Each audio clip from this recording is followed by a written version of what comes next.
자, 이제 영입물권에 이어서 담보물권입니다. 자, 그래서 담보물권, 유치권, 질권, 저당권인데 우리는 무엇을 중개하는 사람이다? 부동산을 중개하는 사람이죠. 따라서 부동산을 객체로 하지 않는 이 질권 파트는 우리 시험에 빠져 있습니다. 얼마나 좋아요, 그죠? 자, 그러면 본격적으로 우리가 담보물권 시작하기 전에 담보물권 전반적으로 하나 볼 게 있어요. 그게 뭐냐면 바로 우리 한권 1차 383페이지 보시면은 그 두 번째 표 있죠. 담보물권 특성. 거기다 파란 펜으로 밑줄 쫙. 자, 보니까 부정성, 수반성, 불가분성, 물상대의성이 이렇게 있죠. 요 개념은 잡고 우리가 출발을 해야 되겠습니다. 자, 부정성 보니까 부정이다, 부착돼 있다. 그죠? 뭐에? 주인에 부착돼 있다.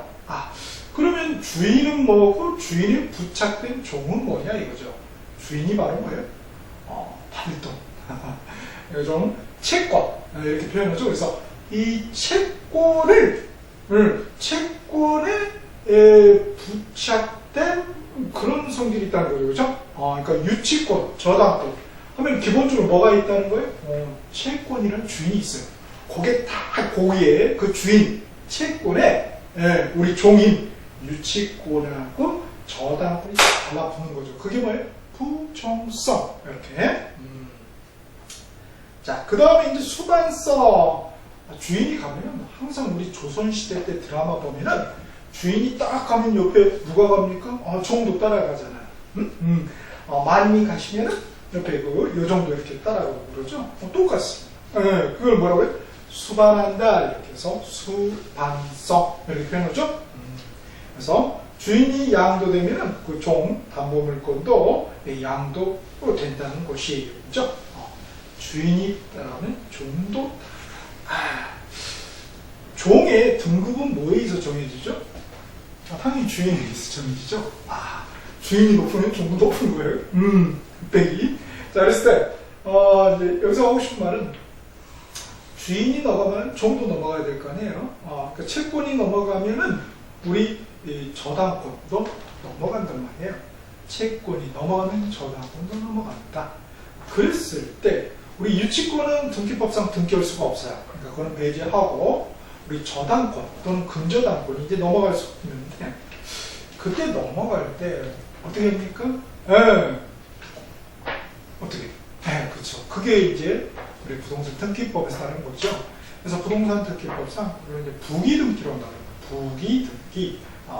예컨대 우리 저당권이 1번이었다. 그러면 1에 1 이렇게 해서 이렇게 딱 부기등기로 등기가 되는 것이죠.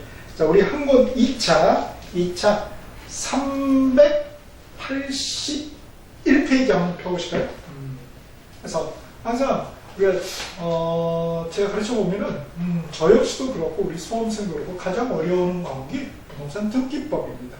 왜냐하면 민법을 좀 더 심화적으로 절차적으로 이해해야 되는 게 바로 등기법이거든요. 근데 민법이 좀 어렵잖아요, 가장.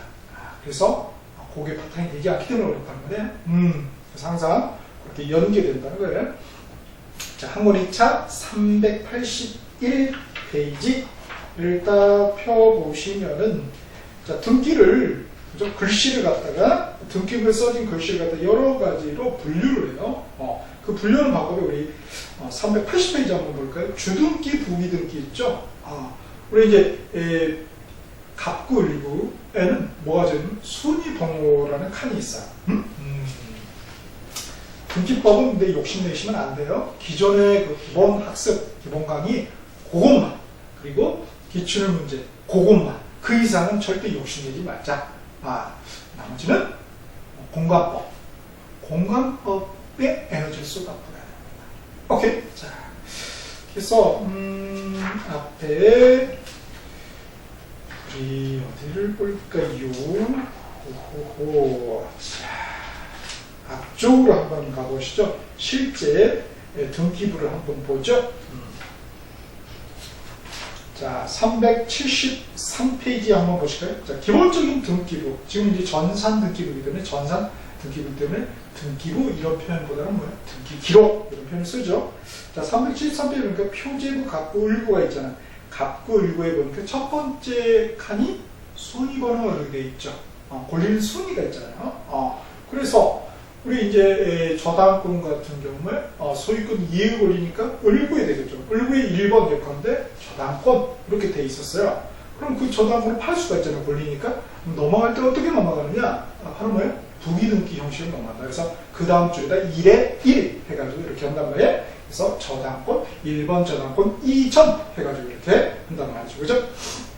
그래서 380페이지 보면은 주등기 있고 밑에 부기등기 있죠. 독립된 번호를 붙이지 않는 등기를 말한다. 가지 번호를 붙여서 가지. 다시. 이렇게. 그래서 목적이 뭐냐? 부기등기를 왜 하냐 이거죠? 보니까 주등기와 원래의 저당권 등기가 있었겠죠? 요구하고 뭐 동일한 순위하고 효력을 보여줬어요. 그래야지 누가 살 거 아니겠어요? 순위가 떨어진다. 그럼 누가 사겠습니까? 그죠? 자, 그래서 381페이지 보면 부기등기 그 칸에 두 번째 동그라미 보면 소유권 이해 권리의 처분 제한 등기하고 소유권 이해 권리의 이전 등기. 자, 저당권 등기, 저당권은 뭐예요? 소유권 이해 권리죠. 그거 처음에 올릴 때는 어떻게 돼? 등기할 때는 주등기로. 그 다음 두 번째, 요거를 넘길 때, 이전하는 등기는 뭐예요? 부기등기. 그죠? 뭐 처음에 할 때는 뭐예요? 주등기로 딱 만들어 놓고 넘길 때는 부기등기로 딱. 왜요? 그 주등기와 순위를 동일하게 해주기 위해서 그렇다는 것입니다. 아주 그렇게 연계되는 거예요. 자, 수반성이 돼 있고, 그 다음에 이제 불가분성, 쪼갤 수 없다. 라는 것입니다. 그죠? 그래서 채권 이론이라도 안 갚으면 담보물권은 쪼갤 수 없어요. 안 없어져요. 그 다음에 물상대위성 요 말은 뭐냐면요. 물상대위성. 새로운 물건이 생겼어요. 그죠? 그 새로운 물건 위에 대신해서 딱 그죠? 위 자리를 딱 잡고 있는 성질. 그러니까 예컨대 상가가 있는데 화재보험이 들었어요. 네. 이게 화재보험이 들었는데 불이 그냥 나버린 거야. 저 불이 났을 때 뭐가 생겨? 화재보험금이 있겠죠. 보상금. 그 보험금 위에 이 상가가 그걸로 바뀐 거잖아요. 그 위에 새로운 물건이죠. 그 위에 딱 저당권이 뭐예요? 올라가 있는 그런 성질. 그러다 뭐예요? 물상대위성이다 이런 표현을 쓴다는 거죠. 그래서 기본적으로 이렇게 담보물권은 우리 부정성, 그죠? 그 다음에 수반성, 불가분성, 물상대위성이다. 그래서 그 부수불물에다가 검정 동그라미 하시고요. 이런 것들이 이제 우리 조문에 몇 줄에 나왔냐, 이걸 한번 여러분이 찾아보세요. 직접. 요게 부정성이 이렇게 기술되어 있군. 이렇게 찾아보라는 거예요. 자, 여기서 제가 말씀드린 그 예외라는 게 있죠. 예외. 자, 그러니까 근저당. 자, 근저당에다가 검정표를 주자. 근저당은 뭐냐? 돈을 빌려주는데, 계속적인으로 빌릴 수가 있잖아요. 계속적으로. 그랬을 때, 어떤 때는 다 갚을 수도 있죠. 그럼 또 빌리고, 갚고 또 빌리고 이렇게 한단 말이에요. 그럼 다 갚으면은 채권이 0이에요. 그럼 주인이 없어졌으니까 이 저당권도 없어져야 될 거 아니에요. 그렇죠. 그런데 근저당권은 뭐예요? 없어지지 않는다. 그래서 우리 부정성이 예외다라는 거죠. 그래서 근저당 검정권을 쫙 보시면, 그 다음에 수반성. 채권이 넘어가면은 저당권도 넘어간다는 거예요. 함께 움직여야 돼요. 그죠? 자, 그런데 우리 부동산 개록 앞에 보면은 금융론에 MBS라는 게 있었습니다. MBS. 자, 몇 페이지를 펴보시냐면 117페이지를 한번 날아가 보실까요? 117페이지. 자, 117페이지 보면은 그 첫 번째 칸 있죠. 첫 번째 표에 원리금 수취권. 이게 이제 채권이 되겠죠. 저당권. 이 채권하고 저당권하고 뗄 수가 없다는 거예요. 채권 넘어가면 저당권도 넘어가는 거예요. 주인 넘어가면 얘도 넘어가요. 자, 그런데 거기 혼합형이 있어요. 혼합형은 뭐예요? 투자자의 일은, 그죠? 채권은 넘어가는데 저당권은 안 넘어가요. 그래서 요거는 뭐예요? 그러니까 근거법이니까 위에 보면은 필기체로 주택 저당 채권 유동화 예상법이다 이렇게 돼 있죠. 그러니까 그거는 뭐예요? 민법에 대한 하나의 특별법적인 성격이 되는 거죠. 그렇게. 자, 다음 불가분성. 불가분성. 자, 그 부동산 채권 1억, 그죠? 1억을 받을 게 있어요. 1억을 다 안 갚으면 그 저당권 안 없어지는 거 아니에요? 그런데 어떻게 돼?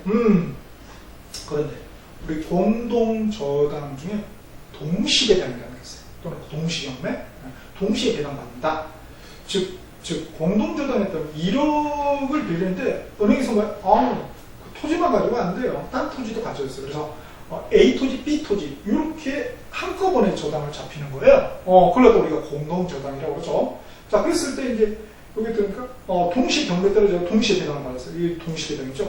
자, 그랬을 때 어떻게 됩니까? 예컨대 5천, 5천 이렇게 1억을 우선 면제 받을 수 있다는 거예요. 은행의 경우에. 자, 그러면은 5천, 5천 여기 채권이 얼마예요?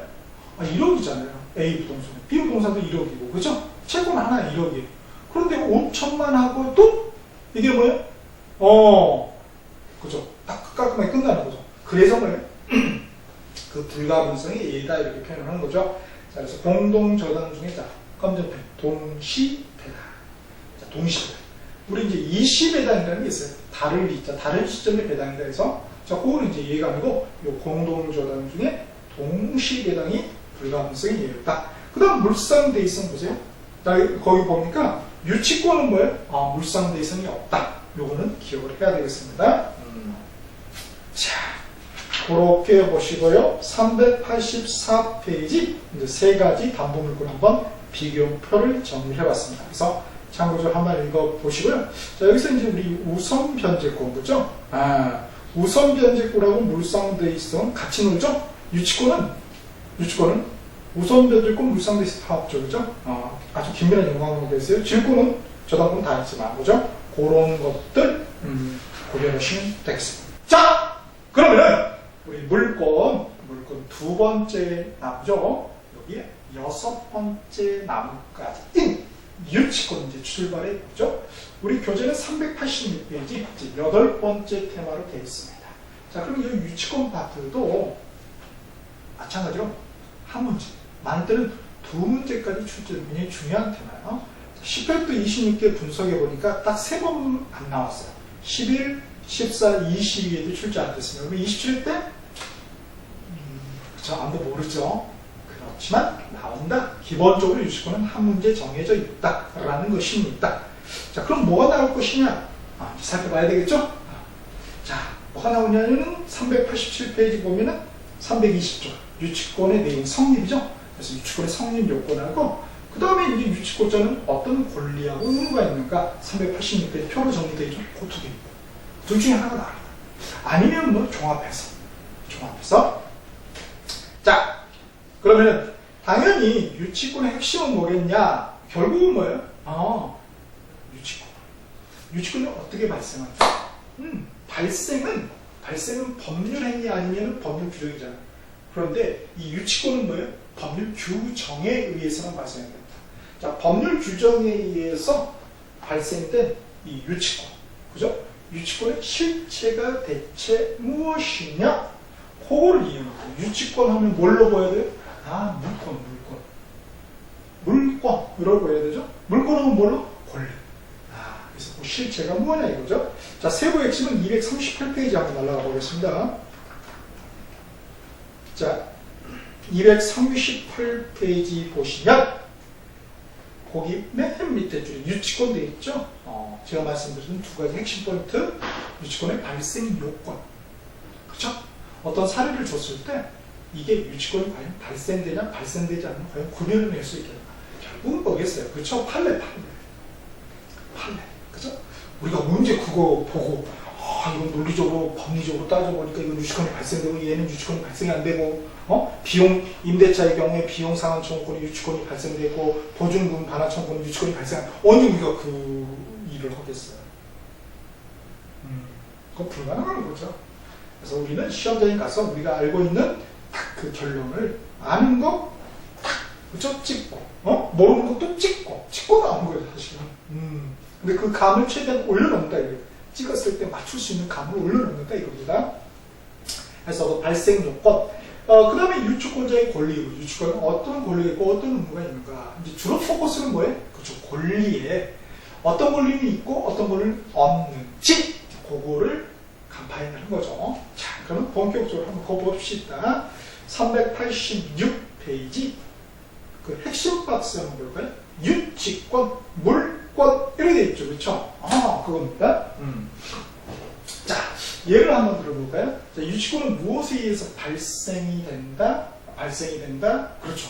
법률 규정에 의해서만 발생이 된다라는 것입니다. 물론 이제 추후에 유치권을 팔 수도 있겠죠. 그때는 법률행위겠죠.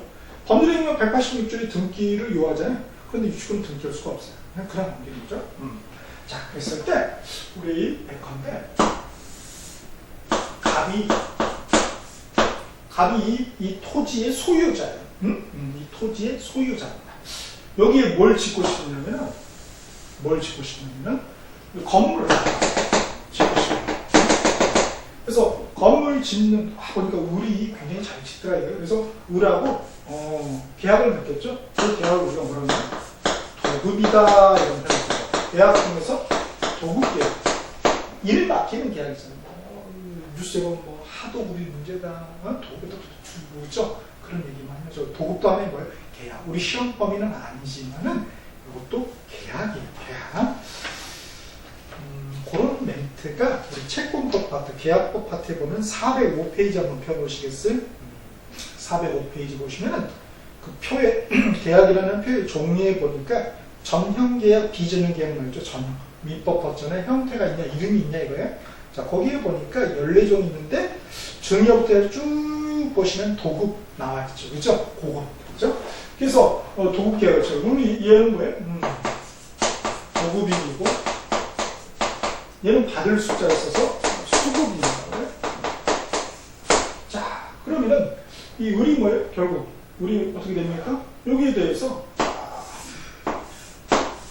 건물, 공사를 완공 짓겠죠. 그러면은 이 을한테는 뭐예요? 공사 대금을 달라는 그 채권이 발생이 됩니다. 그죠? 공사 대금 채권이 발생이 돼요. 동시에 얘는 이 채권, 그죠? 채권이 뭐라고요? 주인이에요, 주인. 주인입니다. 오케이? 얘가 주인이에요, 주인. 자, 동시에 이 을에게는 뭐가 발생이 돼요? 320조에 의거해서 유치권이라는 것이 발생돼요. 유치권이라는 거가 막강한 물권이 발생돼요. 뭐가 발생된다고? 물권이 발생돼요. 이런 이 물권도 가지고 있고, 또한 이 채권도 가지고 있구나 알 수 있겠죠? 요 유치권이라는 물권이 뭐예요? 종이죠, 종. 쫓아다. 응? 그래서 우리가 부착된다 주의를 부종성. 응? 이렇게 되는 거죠. 자, 그랬을 때 이게 물권이잖아요. 유치권이 뭘로 보여야 된다고요? 막강한 물권으로 보여야 돼요. 자, 그럼 물권은 뭐예요? 물권. 그렇죠. 물권의 핵심은 뭐예요? 제3자에게 대항할 수 있다. 상대방뿐만 아니라 제3자에게도 대항할 수가 있다는 거. 오케이? 자, 이렇게 딱 공사가 끝나면은 이 건물에 대한 소유권은 누구에게 있습니까? 갑에게 있죠. 그렇죠? 갑이 시멘트, 벽돌 다 됐단 말이에요. 공사만 뭐에 을이 맡아서 한 거죠. 자, 그랬을 때 이 소유권은 갑에게 있지만 을은 뭐예요? 요 공사대금 채권 안 주면은 나 이거 그렇죠. 유치권의 기본적인 인도를 거절할 수 있어. 나 이거 못 줘. 나 유치할 권리가 있어. 이렇게. 그래서 이자에게도 물론 이제 변제기까지죠. 갚으면 그렇게 말하면 못하겠지만은 안 주면 이거 못 줘. 이렇게 할 수 있는 권리예요. 그렇죠? 자, 그래서 대항할 수 있죠. 상대방이 당연히. 또한 이 갑이 말이죠. 이 건물을 갖다가 팔 수 있나요? 그렇죠. 누구에게? 네. 병에게 매매해서 팔 수가 있어요. 매매해서 그죠? 발생될 때는 법률 규정 187조에 의거해서 187조 법률 규정이니까 신축 건물의 건축물 신축은 뭐예요? 그죠? 등기할 필요가 없죠. 그런데 넘길 때는 어떻게 돼요? 넘길 때는 뭘 해야 된다? 등기, 소유권 보전 등기를 하겠죠. 그런 다음에 소유권 이전 등기를 변화한단 말이에요. 그러면 변이 뭐예요? 새로운 소유권자죠. 소유자란 말이에요. 그럼 얘는 뭐예요? 제3자죠. 이자에게마저도 이 친구 뭐 할 수 있다고요? 야, 나 이거 인도 거절해. 이런 표현을 말할 수가 있다 없다, 주장할 수 있다 없다, 주장할 수 있다는 그게. 그래서 나 이거 인도를 거절해. 왜? 너가 아니고 갑이 나 이거 공사대금 안 좋거든. 나 인도 거절해. 라고 주장할 수가 있다는 것입니다. 그러나 공사대금 채권 요거 달라고 우리 병한테 주장할 수가 있나요, 없나요? 그걸 주장할 수가 없죠. 왜 그래요? 그렇습니다. 핵심은 뭐라고요? 물권하고 채권을 구별하는 거예요. 굉장히 단순해요. 물권, 채권의 본질만 안다면 그 본질이 뭐예요? 물권은 그렇죠. 상대방에게도 주장할 수 있고 제3자에게도 주장할 수 있다고. 채권은 상대방에게만, 특정 상대방에게만 주장할 수 있고 다른 사람에게, 제3자에 주장할 수 없다는 거죠. 원칙적으로 채권이. 물론 등기되면 또 주장할 수 있는 경우도 있겠지만 기본적으로 그 어떤 법리의 그 맥락을 갖다가 이미 앞에 부동산 점유 취득 시효 때도 똑같은 그 법리가 똑같이 여기도 적용이 되는 거예요. 그렇게 외롭게 적어지는 것이고 사례 문제를 풀 때 가벼워지는 거죠. 자, 앞에 소유권 파트 한번 가보실 때요.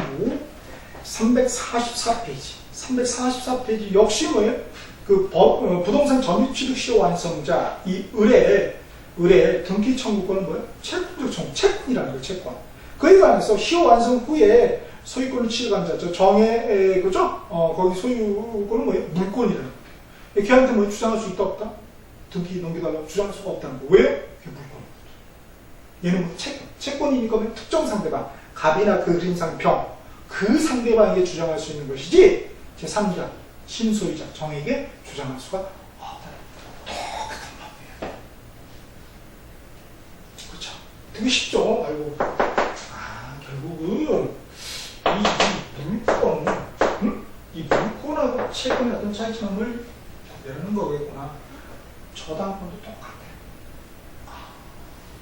그러네요. 그쵸? 이렇게 됩니다. 네?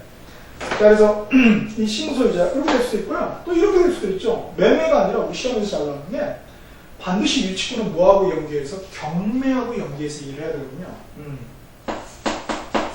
경매에서 얘한테 낙찰이 됐어요. 그러면 뭐예요? 병, 새로운 소유권을 언제 취득하죠? 소유권 이전 등기도 필요 없죠. 법률의 규정 187조. 기억나시나요? 상속. 그쵸. 공용지, 판기. 이런 것들 기억나요? 네. 자, 그 중에 뭐가 있어요? 경매. 이 경매의 경우에 경락대금, 지금 이제 매각대금이죠. 매각대금을 완납하는 때 병이 완납하는 때 소유권이 발생됩니다. 등기할 필요가 없죠. 오케이? 자, 그러면 그 경락대금, 매각대금 완납하는 병에게 얘는 뭐예요? 그렇죠. 인도 거절을 할 수 있어요. 왜? 유치권이면 물권이 있습니다. 제3자. 그렇지만 공사대금 채권 달라고 할 수는 없는 거죠. 그렇군요. 오케이. 자, 그렇게 된다면 그게 뭐예요? 그게 물권의 유치권이라는 물권의 핵심입니다. 핵심. 뭐다? 물권이다. 제3자에게 대항할 수 있다라는 것이지요. 자, 당연히 물권이니까 물권에 대한 물권 청구권이 있다는 게 우리 일반적인 상식이잖아요. 근데 이거는 아니에요. 왜요? 물권 법정주의. 물권법 조문에 우리 320조부터 해서 쭉 다음 페이지 389페이지 328조 있죠. 어디 거기까지 봐도 뭐 준용 유동도 없어요. 반환, 방해지, 방해론 충분. 그러니까 유치권에 기한 물권적 청구는 없다는 거예요. 그런데 유치권자는 법률상 지배권이 유치권이 있지만은 또 뭐도 있어요? 사실상 지배권이 점유권이 있거든요. 그러니까 점유권에 기한 물권적 청구는 점유보호 청구를 행사하면 되는 것이에요. 그렇게 이제 부재를 받는 것이죠. 자, 그래서 앞에 313페이지 보시면은 거기 다시 한번 볼까요? 담보물권의 유치권인데 오른쪽에 보면 유치권에 대한 물권 청구는 없음. 가로에 점유권에 대한 물권 청구로 커버 가능합니다. 이렇게 자 보시면 되겠습니다. 오케이. 그 다음에 발생 법률의 규정. 그러니까 등기 필요 없고 그 다음에 이제 유치권의 권리 의무. 뭐하고 연계해서 반드시 이해해야 된다고요? 그렇죠. 경매. 뒤에 저당권도 마찬가지고 이 담보물권은 반드시 뭐하고 연계해서 경매하고 연계해서 이해한다는 말은 뭐냐면요. 경매의 꽃은 바로 권리 분석이죠.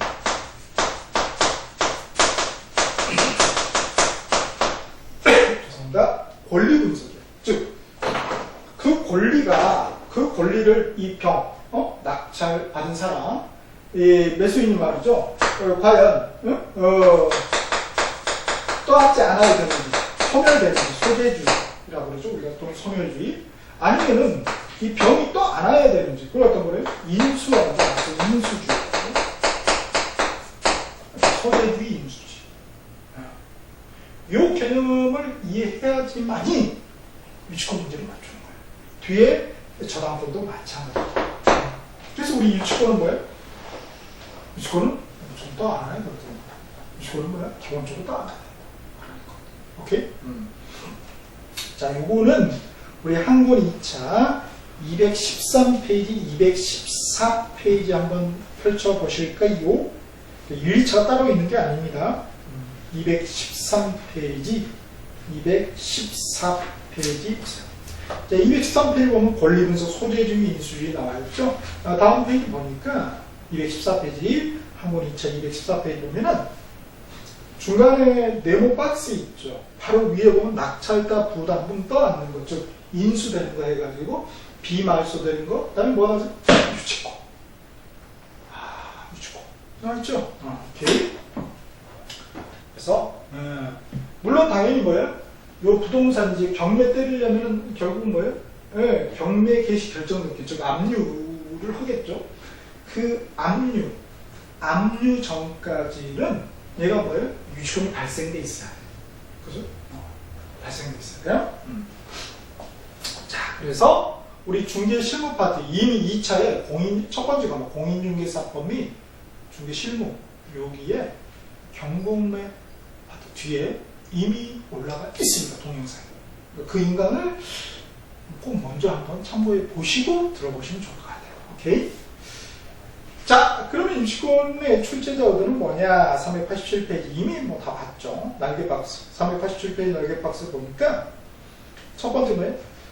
판례상 예를 통해서 과연 이런 경우가 유치권이 성립하냐 성립하지 않느냐. 특히 이제 임대차 사례하고 연계해서 말이죠. 그 다음에 이제 두 번째 유치권의 권리의 의무가 뭐냐라는 거.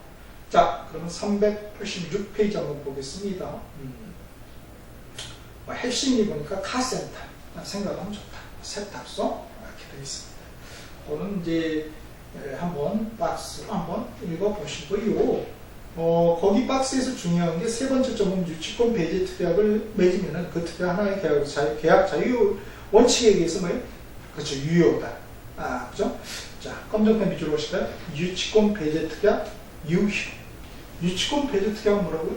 유효하다. 왜요? 바로 유치권 성립 규정인 320조가 바로 임의 규정이거든요. 자, 그래서 387페이지 제 320조 유치권의 내용 성립 이렇게 돼 있죠? 자, 거기다 형광펜 유치권 성립 뒤에 하나 더 써놓으면 좋겠네요. 요건 유치권 성립 요건에다 형광펜 밑줄 쫙 하시고요. 이거 별 3개입니다. 자, 그 옆에다가 써놓읍시다. 뭐라고요? 임의규정. 방금 했던 그건 성립규정 뭐예요? 3.1조는 임의규정이다. 강요규정이 아니까 따라서 그 배제특약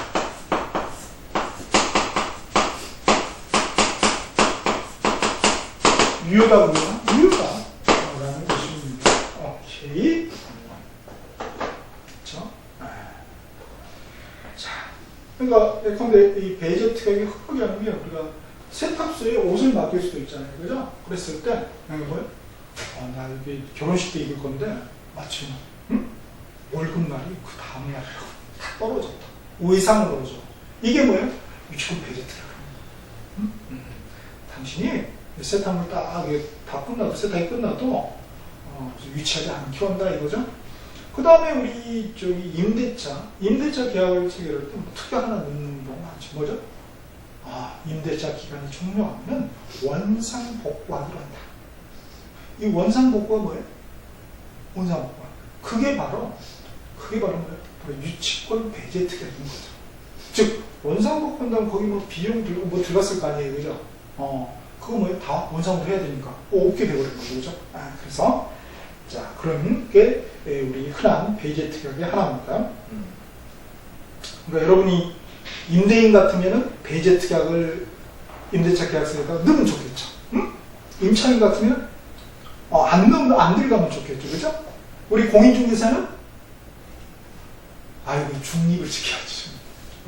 둘이 잘 협의해서 아니면 아무 말 없으면 놔두는 게 낫죠. 자, 그렇게 됩니다. 자, 그럼 320조 1항이 유치권에서 가장 중요한 조항입니다. 1항 한번 읽어봅시다. 타인의 물건 또는 유가증권을 이렇게 돼 있네요. 자, 1항고 앞에다가 하나 써놓읍시다. 뭐라고? 유치권 배제 특약 없이. 뭐라고요? 유치권 배제 특약 없이.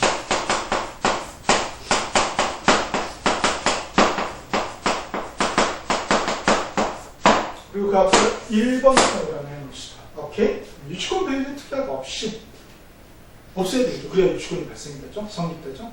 타인의 물건 또는 유가증권에다 검정펜으로 밑줄 자. 거기 탑자 앞에 2번 선이라고. 그렇죠?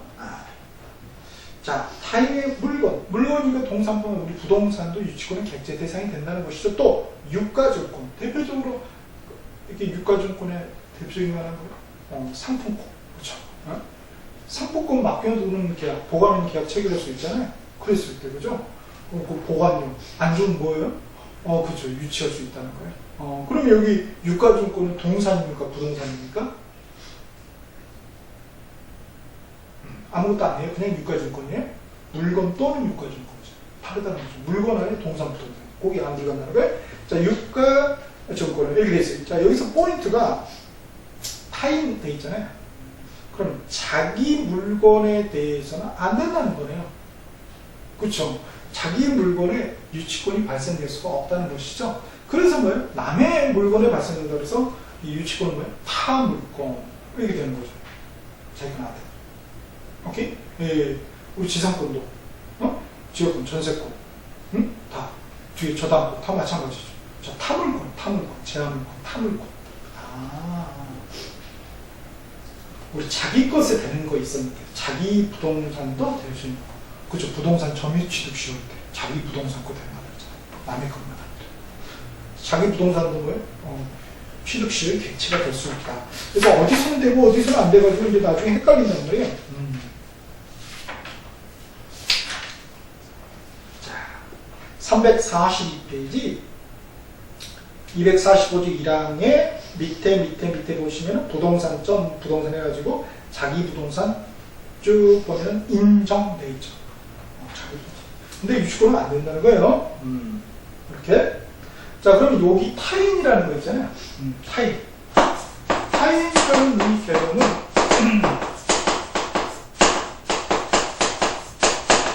채무자만 말합니까? 아니에요. 그렇죠? 제3자도 관련이 없다는 것이죠. 그렇죠? 제3자 관련이 없다. 자, 세탁물, 양복. 근데 뭐야? 결혼식 가는데 맞쓰면 안 돼. 없어. 친구는 뭐예요? 그쵸. 제3자죠. 친구 것도 이렇게 유치권이 발생될 수 있어요? 친구 양복도? 그렇다는 거예요. 렌트카에서 차 빌렸어요? 고장났어? 정비세에 맡겼어요? 렌트카에서 제3자잖아. 된다는 거? 된다는 거. 그렇죠? 채무자금에 한정되지 않는다라는 것. 자, 그래서 타인의 물건 또는 유가증권을 적법, 직접, 간접 같은 점유용들. 뭐는 안 된다는 거죠? 적법, 불법은 안 된다는 거죠. 불법은 안 돼라고 한 게 바로 2항이 되죠. 전항이 규정은 그저 불법 행위로 인한 경우에는 적용하지 않는다. 예컨대 우리 임대차 계약 체결에서 이제 임대차 계약 중에 비용을 들이면 필요비 유비가 들어가면 그 비용 상환 청구권이 있죠. 비용 상환 청구권이라는 그 채권, 비용 상환 청구권 채권에 근거해서 그죠? 뭐 발생? 유치권이 발생된다. 유치권이 받아 물권이 발생돼요. 그런데 임대차 계약이 끝났어요. 끝난 이후에 어떻게 됩니까? 비용 막 들여가지고 이거는 안 된다는 거예요. 그죠? 그건 불법 점유죠. 그죠? 자, 그래서 임대차 해지 후 비용 쓰고 비용 상환 청구. 그런 게 대표적인 거예요. 불법 점유죠. 자, 그래서 적법하고 직접 간접 따지지 않아요. 하여튼 점유인데 앞에 부동산 점유 취득 시효 245조 1항 거기도 뭐예요? 직접 간접 따지지 않았습니다. 계속 복습이에요. 342페이지 거기 245조 1항 쭉 보면은 직접 간접 점 그렇게 돼 있죠. 역시 2항 등기부 취득 시효도 직접 간접. 하여튼 점이면 된다라는 것입니다. 그렇죠? 자, 그래서 이 점유라는 것은 뭐죠? 점유라는 것은 우리가 유치권에 성립 요건이면서 또한 전속 요건, 발생 요건이면서 계속 뭐야? 계속 존속을 해야 된다는 거죠. 그죠? 그래서 유치권이 중간에 어떻게 됩니까? 점유를 잃게 됩니다. 어떻게 된다는 거예요? 점유를 상실하게 되면 유치권은 소멸된다. 우리 저당권 같은 경우는 이제 등기를 해야 되잖아요. 근데 그 등기는 어떻게 돼요? 등기는 이거는 성립 요건에 불과해요. 존속 요건이 아니에요. 중간에 뭐예요? 말소돼도 불법으로 말소돼도 어떻게 보면 저당권은 그대로 사라지는 거예요. 그걸 어디서 배웠냐? 라는 거죠. 이미 배웠다는 것입니다. 자, 물권 총칙편 316페이지. 자, 316페이지 보면은 제186조 부동산 물권 변동에 이르게 가지고 우리 그 필기체로 괄호돼 있죠. 맨 끝에 생긴다 공시효대 괄호. 등기는 효력 발생 요건이지 전속 요건은 아니다. 그런데 어떻게 해? 유치권의 이 점유, 그죠? 이 점유는 뭐예요? 발생 요건이면서 성립 요건이면서 존속 요건이기도 하다라는 것, 그거는 주의를 해야 됩니다. 오케이. 자, 그래서 자는 그래서 거기 적법, 직접, 간접 점유에다가 검정 펜으로 해줬자. 그 앞에다가 3번이라고 합시다. 자, 우리 유치권의 성립 요건 다 충족해야 돼요. 이 동그라미 번호를. 자, 그래서 그 물건이나 유가증권에 관하여 생긴 채권자. 관하여 생긴 채권에다가 검정펜 밑줄 하시고요. 동그라미 4번. 우리 이거 아까 끈끈한 관계를 갖다 이제 한자로 결련관계 이런 표현을 쓰죠. 결련관계. 또는 뭐의 관련성 이런 표현을 씁니다. 그래서 관하여 생긴 채권. 안 관하여 생긴 채권이면 유치권이 발생 안 된다는 거죠. 채권이 변제기에 있는 경우. 자, 변제기에다 검정펜 밑줄자. 동그라미 5번. 그래서 이 5가지 요건을 모두 충족해야지만 유치권이 발생된다. 단 하나라도 빠져있으면, 결여되어 있으면 유치권은 발생되지 않습니다. 그렇죠? 그럼 다 충족했어요? 근데 아직 변제기가 아니야. 갚을 날이 아니야. 그러면 뭐예요? 유치권이 발생되지 않는 것이죠. 그래서 변제기에 있는 경우에는 그 채권을 전부 변제 받을 때까지 1원이라도 아니면 유치권 발생, 그죠? 소멸되지 않아요. 그죠? 불가분성. 자, 변제받을 때까지 그 물건 또는 유가증권을 유치할 권리가 있다. 이렇게 되어 있습니다. 그렇죠? 자, 그래서 320조. 한번 너무 중요한 조문이니까 소리 내서 한번 외쳐봅시다. 여러분. 그 정도 소리 나와야죠. 그죠? 자, 그래서, 뭐, 도서관에서 그렇게 할 수가 없겠지만, 집에서 혼자 공부하시면 중얼중얼, 응? 선생님이, 우리가, 2대8이네? 막 이렇게, 유치고 보시고, 이렇게 하면, 유치권의 성님 6번! 하면서 탁탁탁, 이렇게. 소리 내서, 몸으로 공부하는 게 좋아요. 머리가 아니라 뭐예요? 몸으로. 특히, 목소리로. 자, 그럼 여기서 하나 더 깊게 봐야 될 게, 그 점유 있잖아요. 점유에서 무슨 점유도 된다는 거예요? 간접 점유도 된다는 거 아니겠어요? 그죠? 간접 점유도. 자, 그런데 이 간접 점유자는 간접 점유도 되는데,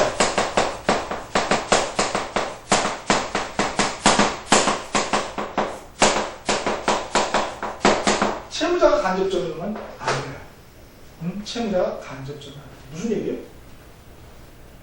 이 수고분이 넘겨줘. 네가 점유해라. 왜 이런 일을? 내가 사실은 수고분이 아닌데, 그러니까 경매 넘어갈 때 짜가지. 이렇게 할 수 있잖아. 그래가지고 뭐예요? 여기 바로 점유하고 있잖아. 점유면 된다면서. 그거 괜찮잖아. 간접 점유야. 이거는. 이렇게 주장을 했단 말이야. 법을 한다는 거예요. 그거는 유치권에 부합되지 않는 거야. 유치권을 너가 왜 행사하니? 그거지. 공사대금을 얘가 빨리 갚도록 하기 위해서 유치권을 행사하는 거 아니야? 그런데 얘가 만약에 점유한다면, 채무자가 점유한다면, 그죠? 언제 빨리 갚겠니? 하세월이지. 그쵸? 그래서 우리 판례는 채무자의 그런 점유는 간접 점유는 인정하지 않는다는 판례가 있어요. 뭐 궁금하지는 않으시겠지만 이게 이제 2007-2723 2007-2723으로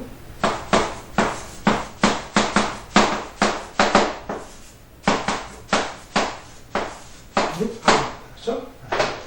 그래서 수업적으로 결론만 나면 돼요. 자, 이렇게. 자, 그래서 유치할 권리가 있다. 그럼 여기서 가장 중요한 것은 바로 4번이죠. 관하여라는 이거. 관하여 생긴이라는 이 표현이 제일 중요해요. 제일 어렵죠? 자, 그래서 밑에 이제 세 번째 점을 보시면 세 번째 점. 채권과 목적물의 결련 관계되어 있죠. 거기다 파란 펜은 밑줄자. 이게 결련성이죠. 자, 결련성이 있으면은 유치권이 발생이 될 것이고, 결련성이 없으면 유치권이 발생되지 않겠죠. 결련성이 있는 경우 보니까, 우리 특히 임대차하고 연계해서 결연성 있는 게 비용 상환 청구권, 필요비, 유익비 상환 청구이죠. 근데 이게 뭐예요? 임대차 기간 중해야 돼요. 해지한 이유는 뭐예요? 그건 뭐예요? 불법점이죠. 따라서 적법점유가 아니기 때문에 유치권이 발생이 되지 않아요. 그러니까 그 비용 상환 청구권에 앞에 뭐가 생략되는 것을 임대차 기간 중이라는 말이 생략되어 있죠. 그 비용 들였다면은 그 비용 상환 청구권은 채권이죠. 채권을 그죠? 변제가 됐어요. 받을 때까지 뭐예요? 그죠? 임차인은 유치권이라는 막강 물권을 행사할 수 있다는 거예요. 발생된다는 것입니다. 자, 근데 여기서 주의해야 될 게 있죠. 필요비는 아니지만 유익비를 특히 주의해야죠. 자, 이 유익비 같은 경우는 뭐예요? 법원이 상당한 기간을 허용할 수 있죠. 허용해 줄 수 있죠. 자, 무슨 얘기냐면 그게 점유권 파트에 사실이 났었어요. 331페이지 날아가 보겠습니다. 자, 331페이지.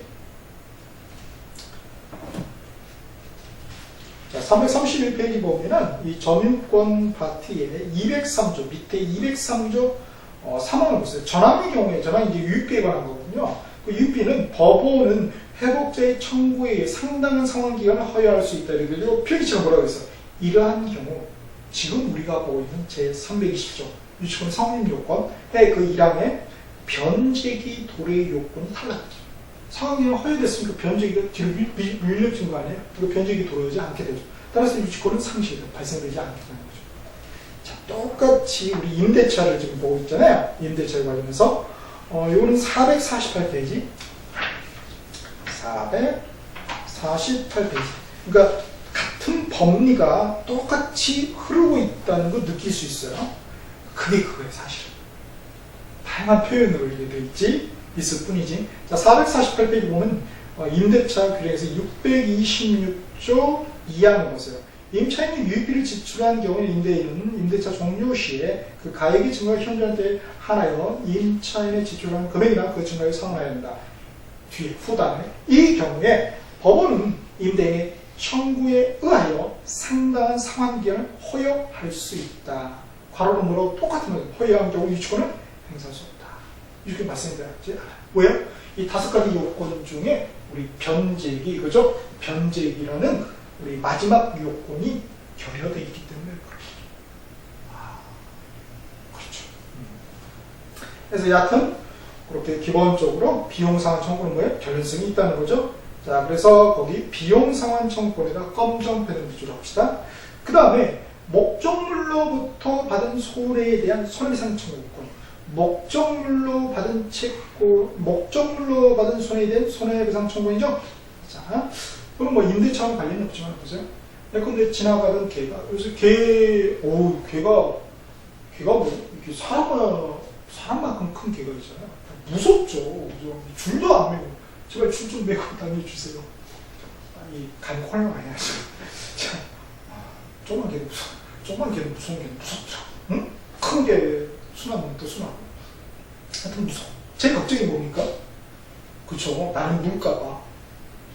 응? 사채 오는데 말이야 나를 팍 물었어. 그러면 어떻게 됩니까? 그 목적물이 뭐예요? 개로부터 받은 손해. 뭐죠? 피난. 이 손해에 대한 손해배상. 치료 비청. 이게 뭐예요? 그렇죠. 여기에 대해서 뭐예요? 이게 유치권이 발생될 수 있나요? 그럼 보세요. 유치권 배제 특약이 없었나요? 없죠. 뭐 만날 일도 없는데, 그죠? 그 다음에 두 번째, 타인의 물건인가요? 개? 그렇죠. 내 개 아니잖아요. 그 다음에 점유했어요. 내가 개를 붙잡았어? 그 다음에 관할이 생겼나요? 그렇죠. 개가 발랐죠. 개가 발랐잖아요. 자기 침을, 이발. 이 더위에 또 사람은 어떤 분은 또 개의 된장을 바르는 분이 있는데 개는 우리를 발라줘. 자, 가난에 생긴 채권, 변적이 있습니다. 바로 치료해야 돼요? 그렇죠. 그러니까 이 5가지 요건을 모두 충족했기 때문에 그 경우에 뭐예요? 그렇죠. 발생된다는 거예요. 그래서 결론만 게 있다는 것입니다. 그 다음에 수급인의 공사금 채권. 그렇죠. 여기 있죠. 공사대금 채권 발생되죠. 자, 그렇게 보시면 되겠습니다. 인정되지 않는 경우가 있어요. 왜요? 우리 4번 요건 결연성이 결여됐기 때문에 임대 보증금 반환채권. 자, 검정펜 밑줄 보증금 반환채권. 자, 보증금 반환채권 뭐야? 결연성이 없다는 거야. 보증금 받았어요. 그죠? 벽에 바릅니까? 주인. 어떻게 그죠? 결연성이 없죠. 결연성이 없죠. 별개의 거죠. 권리금도 마찬가지고. 그래서 권리금 반환채권, 검정펜 숫자. 그래서 우리 시험에 잘 나오는 게 이거죠. 그죠? 우리 임대차의 경우에 유치권이 발생되는 경우, 뭐라고요? 비용상환 청구하는 거죠. 보증금, 권리금 이건 아니라는 거예요. 자, 여기 이제 뒤에 마지막 우리 임대차 가서도 또 나옵니다. 계속 나오는 거 또 나오죠. 자, 이 446페이지 보세요. 446페이지 보면은 밑에 표에 우리 비용상환 청구권 있나요? 그 칸, 첫 번째 칸. 두 번째 표에 첫 번째 칸이 비용상환 청구 쭉 가시다 보면은 맨 끝에 보면 유치권 행사 칸이 있어요. 그죠? 그 동그라미 있죠. 왜요? 결연성이 있으니까. 그렇게 또 우리 지금 물권을 하고 있지만 채권하고 연계된다는 거예요. 자, 그 다음에 다시 387페이지. 인정되지 않는 이제 그 다음 그 권리금 반환채권 다음에 임대인의 의무 위반에 대한 손해배상 청구권. 네, 앞에 개 손해배상 청구권 발생된다면서. 근데 왜 같은 손해배상 청구권인데 이게 발생되지 않아요? 같은 게 아니라는 거죠. 앞에가 다르죠. 다른 것은 목적물로부터 이렇게 있죠. 물건. 근데 거기는 임대인의 의무만 사람이잖아요. 사람은 아니라는 거예요. 그쵸? 응? 사람이 물었어, 우리를. 그러면 우리 유치권 행사할 수 있어요? 사람이 이게, 그죠? 이게 동요에 보면은, 그 시골 마을 같은 경우는 이렇게 지금은 그런 분들이 안 보이고 우리 저희 어렸을 때는 참 그 형한테도 참 미안한데 이게 좀 늘 웃고 다니는 형이 가끔 이렇게 한 분 계시잖아요. 우리 어린애들 속옷 없이 막 놀리고 그러잖아요. 이렇게. 응? 그 형이 참 보시네요. 자, 근데 근데 그 형이 화나가지고 확 울었다. 어? 그러면 형! 날 누웠어? 응? 이거 봐. 형 침 발랐지. 이거 결련성이 있어. 이 출혈이. 형, 나 유치원. 이렇게 할 수 있어요? 사람을 유치원에 어디 있습니까? 아, 물론 이 경찰서 유치장이 있긴 한데 그거 생각하시면 안 돼요. 너무 많이 가셨구나. 그러면 안 돼요. 자, 그렇답니다. 아, 목적물이어야 되구나. 물건이야. 물건. 참 아니에요. 그래서 그건 안 된다. 그 다음에 매매대금 채권. 이거 아니죠. 왜요? 결례성이 없습니다. 그죠? 우리 예컨대 부선물 매매대금 채권도 마찬가지죠. 그것도 또 매매대금 채권이 하나예요. 그래서 거기 괄호로 하나 써놓읍시다. 매매대금 채권에다 괄호로 부선물 매매대금 채권.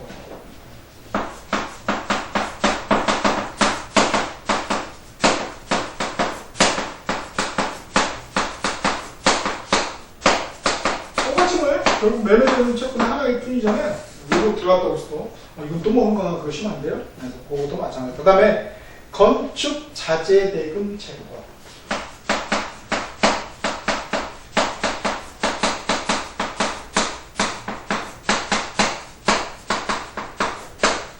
이것도 뭐예요? 그렇죠. 이것도 뭐예요? 매매대금 채권이 나와요. 지금 무슨 얘기입니까? 전이라는 사람이 뭐예요? 우리 건축 자재를 냈어요. 안 갚으면 갚으려 할지 안 갚아. 그러니까 뭐예요? 나 이 유치권 행사하겠다. 응? 이 집 유치하겠다. 우리도 유치했네. 나도 유치할 거야. 이런 유치한 일을 하면 안 된단 말이에요. 왜요? 결례성이 없다. 결례성이 없다. 그런 것입니다. 자, 그런 것들 주의를 하셔야 되겠습니다. 오케이. 자, 그래서 그것만 잘 구별을 하시면 되죠. 그죠? 오케이.